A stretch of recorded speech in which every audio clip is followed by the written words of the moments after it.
Last time you remember, our friends were stranded in the middle of the desert with the sun setting fast. Well, they shivered their way through the long, cold night, and in the morning gazed out over miles and miles of miles and miles. Where do you suppose we are, Rock? We're right in the middle of nowhere, Bullwinkle. Oh, I'm glad. I thought for a minute we were lost. It was at that moment that Captain Peach Fuzz made a momentous discovery. Rocky, Bullwinkle, look here. What is it, Captain? Well, if we weren't in the middle of the Sahara Desert, I'd say it was a railroad track.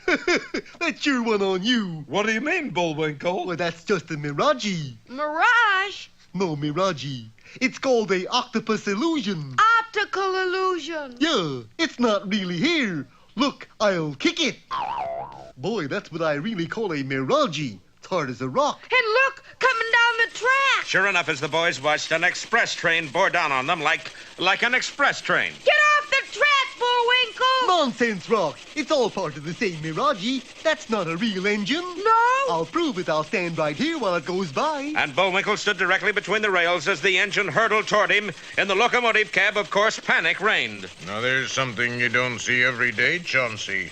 What's that, Edgar? A moose waving at us from the tracks. Oh, I don't know, Edgar. Mooses are always pretty friendly. No, I guess you're right. I'll toot back. Boy, that sure looks like a real train to me, Bullwinkle. Come to think of it, I never did hear of a mirage with a whistle. Look out, Bullwinkle! And Rocky launched himself through the air and at the last possible instant knocked Bullwinkle out of the way. Gee, that was close. Yeah, they don't make mirages like they used to. Halt! Halt, I say! We must stop that train, Rocky. It's the only way we'll get out of this desert. Right. Bullwinkle, if you'll give me a little altitude, I'll try to catch it. Okay, Rock. And as Captain Peach Fuzz watched in amazement, Rocky held himself rigid and Bullwinkle picked him up like a javelin. Putting on a little weight there, Rock. Then Bullwinkle took a short run and with a mighty heave tossed Rocky high into the air. As soon as he gained enough altitude, the plucky flying squirrel headed downward straight for the speeding train. I tell you, that boy is a flying fool. Rocky drew up even with the locomotive and tried to fly into the cab. Unfortunately, he misjudged his distance a trifle and flew right through. Hey! Did you see what I saw, Chauncey? I hope not, Edgar. It looked like a flying squirrel. Hey! Stop the train! You know what, Chauncey? I think we've been on this run too long. How's that, Edgar? If the squirrels have started following us, Yes. we must be nuts. Right. Ta-ta, Edgar. Bye-bye, Chauncey. And the two terrified engineers leaped from the cab of the speeding locomotive. Golly, looks like I got here just in time. Rocky threw the brakes on hard and the train ground to a halt. A few moments and several explanations later, the engineers were back in the cab and our heroes safe on board the train as it started westward again. Well, we're on our way again, Rock. And this time, nothing could go wrong. Well, it better, or people will stop watching the show. No such chance, for at that moment, just a little way ahead, Boris Badenov stands at a switch that, if thrown, would immediately derail the train. But why, Boris? Moose and squirrel are on board. But what about all the other passengers? Well, you can't make an omelet without breaking eggs. And the fiendish Boris pulled that fatal lever. Don't miss our next exciting episode, A Creep at the Switch or Sudden Pacific.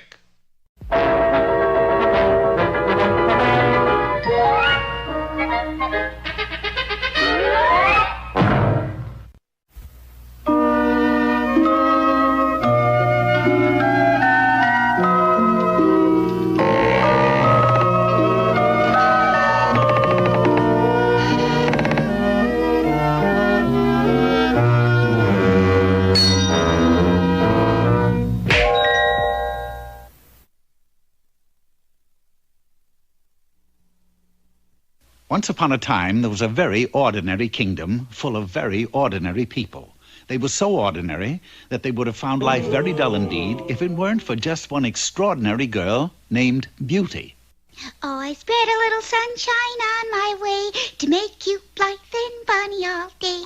She was so lovely and gay that when ordinary people saw her, they didn't feel quite so ordinary. Oh, I spread a little sunshine on my way. I do the best I can to make you gay. I'm always strewing flowers to and fro to bring a little sunshine where I go. This extraordinary girl danced and bounced about so that people called her Leaping Beauty. Then one day, while she was sprinkling flowers and sunshine like crazy, a terrible thing happened. Ow! My toe! Oh, sorry. You and your sprinkling. Do you know the penalty for stomping on a witch's toe? You mean that silly bit about putting me to sleep? That tired poison apple and all that? Yes. But you know how that always turns out. How? Everybody lives happily ever after. Yeah, that's right. Then why don't you broom out of here? Oh, but this witch was a smart witch, and she soon got an idea. Oh, this is a Lulu. Instead of my putting you to sleep, you're going to put other people to sleep. You mean no apple? No, I'm going to invent boredom. Boredom? Never heard of it. Of course not. I hadn't invented it yet. But watch. From my magic medium come ennui and tedium. Dreary, dreary, dull and bleary. Beauty's voice will make them weary. Ordinary people sleep, for beauty now is just a creep. You know I just have to be kissed by a prince to break the spell. But nobody's going to kiss you, dearie, for you are now a bore. A crashing bore. After the witch was gone, Beauty quickly looked in a mirror. I don't look like a bore. No, nothing had changed, except maybe her voice, for she now found she couldn't stop talking. Oh, look at you, you pretty, pretty thing. You haven't changed a tiny bit. Love that girl. But she wasn't really the same at all. Look at me, oh, look at me. I'm as lovely as can be. I'm as pretty as a picture, too. Lucky, lucky, lucky you. And ordinary people did get bored. Oh, how nice that you can see. Lovely, gorgeous little me. I should charge admission, though. I'm so cute from head to toe. And they did fall asleep. Oh, my goodness, the Wicked Witch did it. I'm a bore. A dreadful, crashing, sleep-making bore. And I can't do anything about it. Yes, it was true. Beauty had bored all the ordinary people in the kingdom into a deep, deep sleep. All except the king and his prime minister. For we all know that kings and prime ministers are not ordinary people. Otherwise, how would they get to be kings and prime ministers? Look at those ordinary people, Ponsonby. They're all asleep. No, Majesty, they're just bored stiff. Who has done such a thing? A girl called Beauty. And oh, she is such a bore. If she's a bore, banish her to the forest with the other boars. But she's not quite that kind of bore. Don't tell me what a bore is. To the forest with her. So Beauty was banished to the deepest deep of the deep green forest with all the other boars. Fortunately, at that very moment, Prince Charming happened to be boar hunting in the forest. The prince whose kiss could break the spell. He'll never make it. Watch. Oh, you most extraordinary girl. Why are you crying? Because you're standing on my foot. Oh, sorry about that. As if I didn't have enough trouble already. I'm a bore, you know. A terrible bore. I'm such a bore I put an entire kingdom to sleep, and all because I'm cursed with this fatal beauty. Oh, you don't know what it is to be so lovely and gorgeous and... Oh, dear, I've done it again. Yes. The prince was so bored that he'd gone to sleep standing up. Poor man. The least I can do is make him comfortable. Must be terrible to sleep standing up. Little did Beauty know that a real boar with tusks was right behind the prince. Yike! You kissed me. Yes, a bit of all right, what? And you know, I don't feel a bit bored. And Yes? I can't think of a thing to say. Oh, good. Yes, the spell was broken. The witch was beaten. And so Beauty and the prince lived happily ever after. All the ordinary people in the kingdom woke up, and they lived happily ever after, too. Which, as any ordinary person will tell you, is really quite extraordinary. Oh, rats!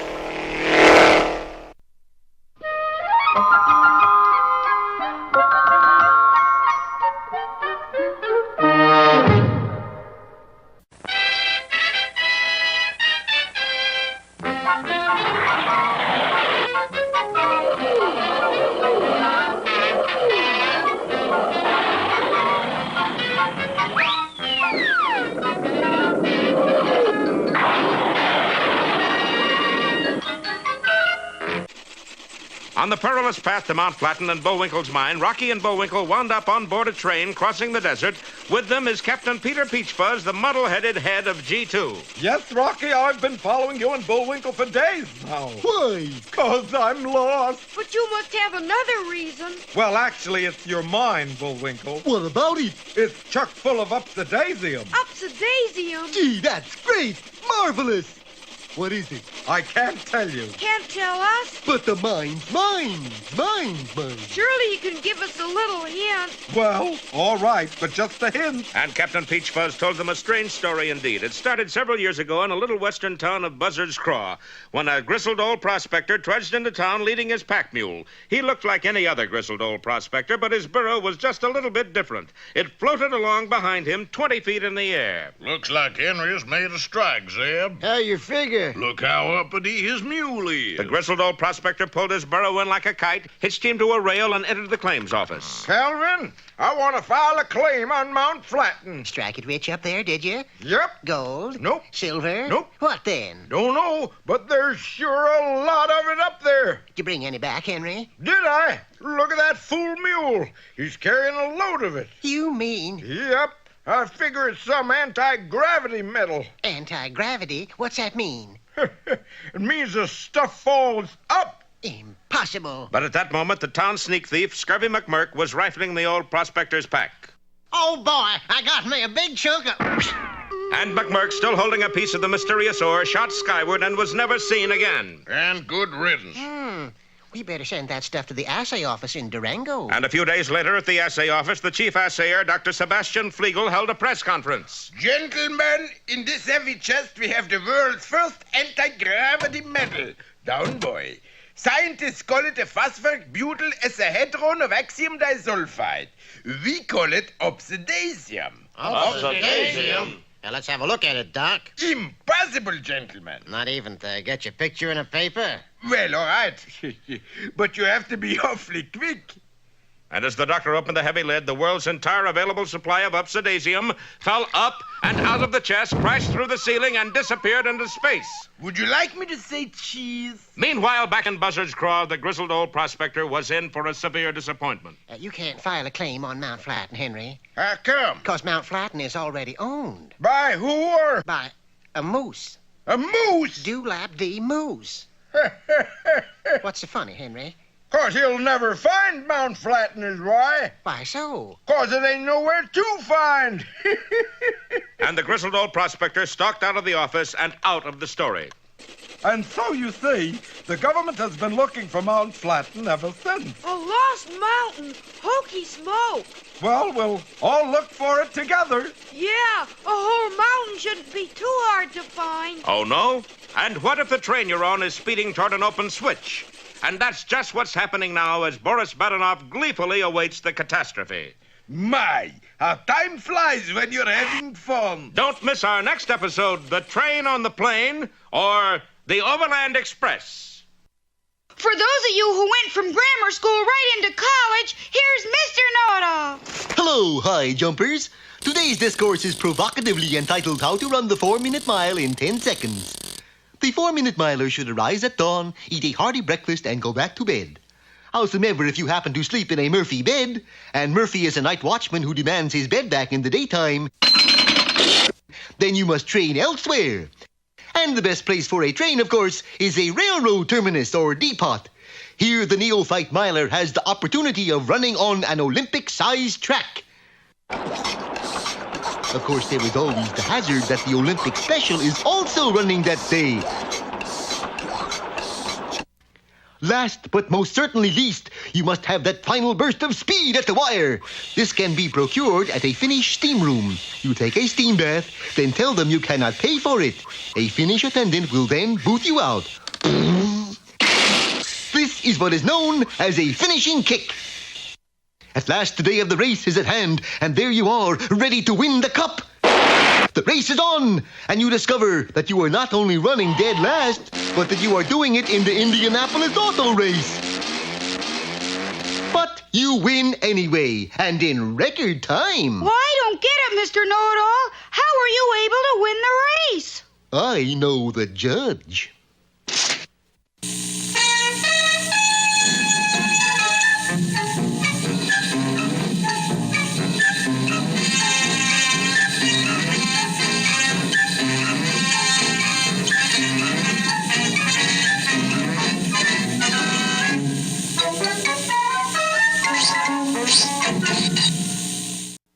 Peabody here, along with Sherman and my incomparable invention, the Wayback Machine.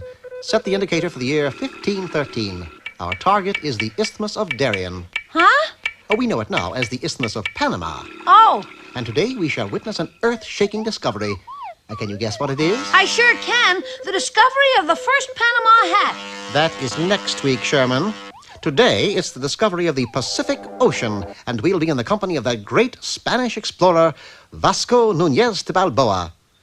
The Wayback wasted little time in depositing us in a small jungle clearing, and there, ankle-deep in a mud puddle, stood Balboa. In the name of His Majesty the King, I christen you the Pacific Ocean. I beg your pardon, Senor Balboa, but you've made a mistake. Ah, the salty tang of the sea, the sound of the abalone as they fly overhead. You are standing in a puddle, Senor. The crashing of the waves on the... Pardon? Mud puddle, Mr. Balboa. This is not the Pacific?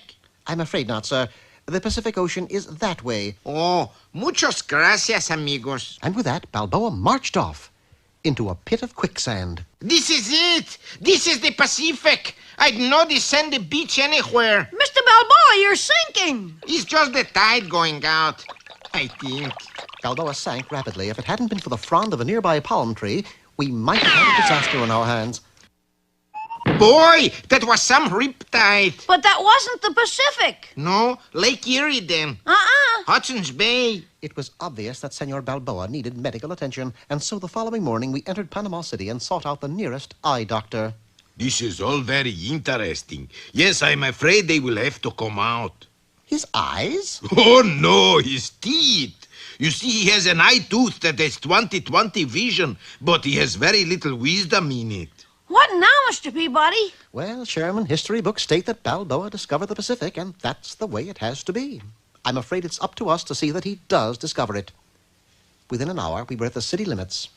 Stop, senors. No one is allowed to leave the city. Move aside, soldier. I'm on my way to discover the Pacific. Sorry, senor, but the governor has closed the city until the plans are found. Plans? What plans? The plans for the Panama Canal. Having no alternative, we hurried to the governor's palace. We found His Eminence relaxing in a tub of hot water. In the name of His Majesty the King, I christen you the Pacific. No, not yet, Balboa. I'll tell you when. Governor, we must leave Panama. No one leaves Panama until the plans are recovered. Oh, very well. Supposing I give you a new set of plans, will you let us leave then? That depends on the plans. We adjourned to a room containing a large map. I handed the governor a shovel and said, "Start digging here and finish there." Brilliant! A brilliant plan! But Mr. Peabody, Theodore Roosevelt helped build the canal in 1903. Don't worry, Sherman. By the time the governor finishes digging with one shovel, Teddy will be there. Here are your passes, senor. Unfortunately, they weren't passes to exit the city, but passes to a neighborhood movie. However, not one to look a gift governor in the mouth, we sat through a Bob Steele Western, and then began our journey. 3 weeks later, after fighting our way through the jungle, we broke through onto the beach. Oh, boy, I think I smell a river. It's the ocean, Mr. Balboa, the Pacific. Now you can discover it. Now, Senor Peabody. Now, Senor Balboa. In the name of His Majesty the King, I christen you... Just a moment there. You can't discover the Pacific. I already have. Oh, my gosh, another explorer. Sir Augustus Coney is my name. I discovered this ocean last night. You chaps are tardy, you know. Sir Augustus, if Balboa doesn't get credit for this discovery, it will ruin, literally ruin, millions of history books. I should care. Supposing I showed you where to find a piece of land that you could not only discover, but could even name it after yourself. I say, that would be jolly. I drew a map, and Sir Augustus Coney departed. But what did he ever discover, Mr. Peabody? Oh, come, Sherman. You mean you've never heard of Coney Island?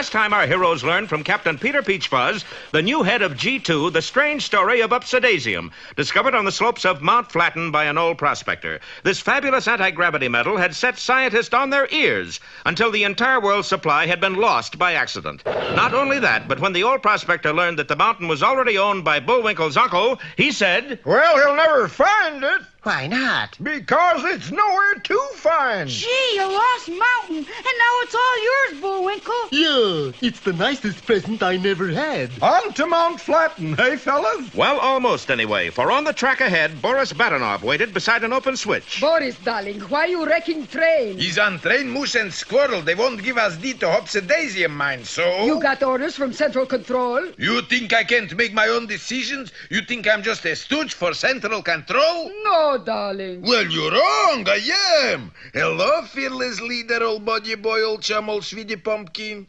Come in, Badenov. Is this fearless leader? Of course. Are you sure? Badenov, you incompetent nincompoop. Man, that's him all right. Fearless leader, switch is open, train is coming, okay? One moment, I check with Mr. Big. Mr. Big? This must be top-level caper we're on, Natasha.